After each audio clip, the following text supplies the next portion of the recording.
Trump administration is facing major criticism this morning after the White House compared the president to a king on social media. The president's statement came after his administration ordered a halt to a $9 toll on vehicles entering some Manhattan neighborhoods to combat traffic congestion. The toll had prior approval from the Biden administration. A short time later, the president posted on his Truth Social platform saying that the city's congestion pricing is dead and that we're all saved from New York. He closed his post by saying, quote, "Long live the king." Well, a short time later, aides posted this on the White House X account. You can see here with the president's quote. It also showed the image on a Time magazine cover with Trump wearing a crown repeating, "Long live the king." New York Governor Kathy Hochul responded to the president during her announcement. She plans to continue the Manhattan toll program. This is an attack on our sovereign identity, our independence from Washington. We are not subservient to a king or anyone else out of Washington. Hochul's sentiment was soon echoed by Illinois Governor J.D. Pritzker during his State of the State address on Wednesday afternoon. My oath is to the Constitution of our state and of our country. We don't have kings in America, and I don't intend to bend the knee to one. City News reached out to North Carolina Senators Tom Tillis and Ted Budd, South Carolina's Tim Scott and Lindsey Graham, and members of Congress from our area. We asked for their reaction to this messaging about King. So far, we have not gotten any responses back. Today marks 1 month of Trump's second term, and there is plenty to talk about, including the latest King controversy. Joining us live to talk about some of these headlines, and there are many of them, is The Hill's Julia Manchester. Good morning, Julia. Good morning. Thank you for having me. All right, so let's jump right into the response from the story that we just ran there about the magazine cover that the White House is tweeting out. What's kind of the vibe in Capitol Hill right now after those King comments? I mean, look, this is, I think, more of a story. It's certainly there's response here in Washington, but quite frankly, I wouldn't say it's the top story here in Washington. I mean, there's just so much other news going on. But this was in response, obviously, to that toll story, the congestion pricing story up in New York City in the tri-state area. Look, I think with that, picture that the president put out, it's sort of trolling his critics. So I think that's why you've sort of seen a lot of people sort of roll their eyes at this and kind of move along. So, I mean, you have Kathy Hochul and J.D. Pritzker, the usual critics pushing back on this, but this was clearly just an effort for President Trump to troll his critics. Well, the effort working there. I do want to ask, Julia, in terms of, we didn't hear back from Tillis in the King stuff right there, but we did hear from Senator Tillis about comments that Trump has made towards Ukraine's President Volodymyr Zelensky and how they've been dealing with the negotiations there. Trump calling Zelensky a dictator, Tillis saying that the murderous dictator is actually Vladimir Putin. What is the feeling on Capitol Hill with how he's taken the stance on Ukraine and dealing with the war over there?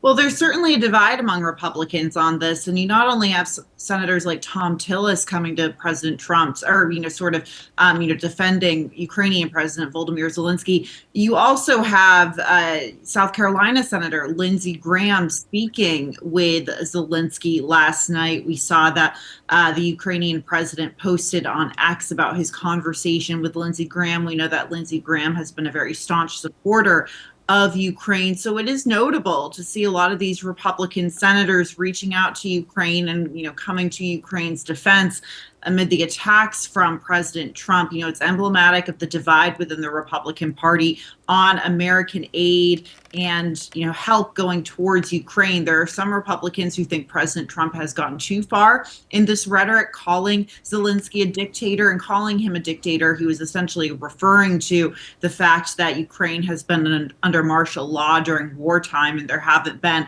elections. But Zelensky was democratically elected president of the country. So, certainly a divide within the Republican Party, and notable that a number of Trump allies like Tillis and Graham are coming to Ukraine's defense. Julia, if we can keep talking a little bit about what you think the GOP What is their perception? We're 30 days in. We know there's a little divide among the GOP. You know, when you hear about Trump says he vows to continue Medicaid, you've got the GOP wanting to extend those tax cuts from 2017. So there's a little friction going on there. How does the GOP overall, what do you think their perception of the first 30 days has been with Trump in office?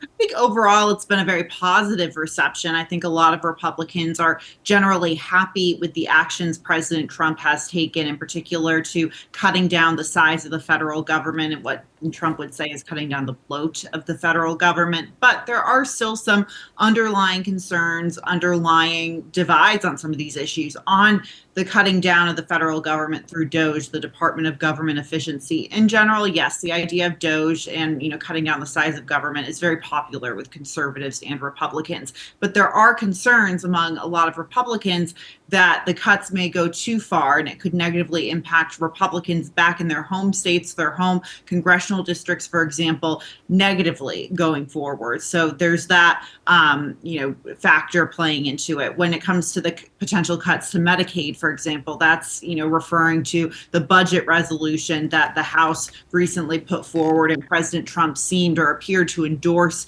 yesterday. We're getting mixed messages from the president on that because you had that budget resolution. He says he likes that one big, beautiful bill and seemed to endorse it over the Senate version of that resolution. But at the same time, you have President Trump saying that Medicaid and those safety net programs will not be touched. So when you have a number of moderate Republicans like Nicole Malliotakis from New York, Don Bacon from Nebraska, David Valadao from California, essentially saying, look, we support the president, but we don't like these cuts to Medicaid, it does give way to some potential divides on that issue. And Julia, kind of staying there in Congress with the budget bill, we know that spending has been a big issue. Where are we seeing the progress, or what are we anticipating with those bills' success, since we have those two different budgets that are working their way through? Well, I mean, it really comes down to, the one bill versus two bill approach. I mean, we have those three moderate Republicans voicing concerns. So, it's unclear. I mean, the pressure is on. There's a lot of, a lot in those two pieces of legislation, whether it's the House bill, the Senate bill, two together, that need to be put through to pass large swaths of President Trump's agenda. So we'll see. But, there seems to be a few hiccups along the road. It's been, I think, difficult for Republicans to completely unify, particularly on the House side on this issue, because they have such a narrow majority. Again, Julia Manchester with The Hill joining us this morning. Julia, thank you. May your coffee be strong and your pens full of ink as you continue to cover this administration.